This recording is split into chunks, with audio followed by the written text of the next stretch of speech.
Commercial ਨਹੀਂ ਪਹਿਲਾਂ ਤੁਸੀਂ ਕੀ ਕਿਹਾ? ਕਾਲਾ ਕੀ ਆ ਟਿਕਟੌਕ ਦਾ? ਬੋਲ ਕੇ ਦਿਖਾ ਦਿਓ ਮੜਿਆ। ਪਤਾ ਨਹੀਂ ਮੈਂ ਕੀ ਕਿਹਾ ਟਿਕਟੌਕ ਕੁਛ ਦਾ। ਕਿਹਾ ਆ ਲੰਡਨ ਕਾਲਾ ਟਿਕਟੌਕ ਦਾ ਲੈਂਜਡ ਇਨਸਾਨ ਹੈ। ਲੈਂਜਡ ਹਾਏ ਰੱਬਾ, ਉਹ ਕੀ ਹੁੰਦਾ? ਲੈਂਜਡ ਦਾ ਮਤਲਬ ਹੈ ਕਿ ਲੈਂਜਡ ਪਤਾ ਕਿਹਨੂੰ ਕਿਹਾ ਜਾਂਦਾ ਹੈ? ਹਾਂ ਲੈਂਜਡ ਉਹਨੂੰ ਕਿਹਾ ਜਾਂਦਾ ਹੈ ਕਿ ਕੁੜੀ ਜਿਹੜੀ ਐਨਕ ਨਹੀਂ ਲਾ ਕੇ ਆਉਂਦੀ ਕੋਈ ਵੀ, ਹਾਂ ਤੇ ਐਨਕ ਲਾ ਕੇ ਆਵੇ ਤੇ ਜਿਹੜਾ ਬੰਦਾ ਦੂਰੋਂ ਪਛਾਣ ਕੇ ਉਹਨੂੰ ਕਵੇ ਕਿ ਤੂੰ ਐਨਕ ਲਾਈ ਤੇ ਤੂੰ ਮੀਆਂ ਖਲੀਫਾ ਲੱਗ ਰਹੀ ਹੈ, ਉਹ ਲੈਂਜਡ ਹੁੰਦਾ ਹੀ। ਯਾਨੀ ਐਨਕ ਤੋਂ ਹੀ ਪਛਾਣ ਲੈਣਾ ਕਿ ਇਹਦੇ ਨਕਸ਼ ਉਹਦੇ ਨਾਲ ਮਿਲਦੇ ਨੇ, ਉਹਨੂੰ ਆਂਦੇ ਨੇ ਲੈਂਜਡ ਬੰਦਾ। ਸਮਝ ਫਿੱਟੇ ਆਈ ਹਾਲ ਹੁਣ? ਕਾਲੇ ਫਿੱਟੇ ਹਾਲ, ਤੁਹਾਡੇ ਫਿੱਟੇ ਹਾਲ ਕਿਹਨੇ ਸਿਖਾਇਆ?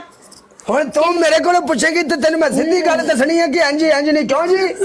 ਫਿੱਟੇ ਇਹਨੂੰ ਹਾਲ ਲੈਂਜਡ ਤੁਹਾਡੇ ਬੰਦਾ ਆਂਦੇ ਨੇ। ਫਿੱਟੇ ਮੈਂ ਮੂੰਹ। ਤੈਨੂੰ ਕੋਈ ਵੜਾ ਪਾ ਕੇ ਨਹੀਂ ਦੱਸਿਆ, ਮੈਂ ਤੈਨੂੰ ਸਿੱਧੀ ਗੱਲ ਦੱਸੀ ਕਿ ਲੈਂਜਡ ਇਹਨੂੰ ਆਂਦੇ ਨੇ। ਆਪਣੇ ਤੋਂ ਬਣਾਇਆ ਹਨਾ?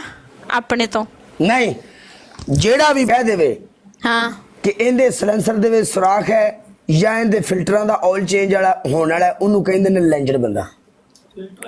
ਅੱਛਾ, ਭਾਵੇਂ ਸ਼ਾਇਦ ਤੁਸੀਂ ਦੱਸ ਸਹੀ ਰਹੇ ਹੋਗੇ ਪਰ ਕਹਿਣਾ ਨਹੀਂ ਆ ਰਿਹਾ। ਚਲੋ ਕੋਈ ਗੱਲ ਨਹੀਂ, ਨੋ ਪ੍ਰੋਬਲਮ। ਤੂੰ ਪਨਿਸ਼ਮੈਂਟ ਕਰ ਜਿਹੜੀ ਨਹੀਂ ਹੁੰਦੀ। ਪੱਪੂ ਦਾ ਫੋਨ ਆ ਗਿਆ, ਰੁਕ ਜਾਓ। ਮੈਚ ਚੱਕੋ ਇੱਕ ਹੋਰ।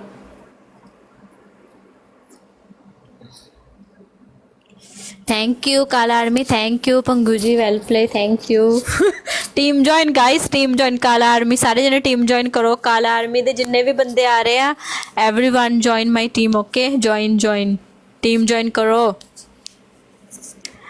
काला आर्मी वेलकम, काला army welcome, every single person. पागल हो गया।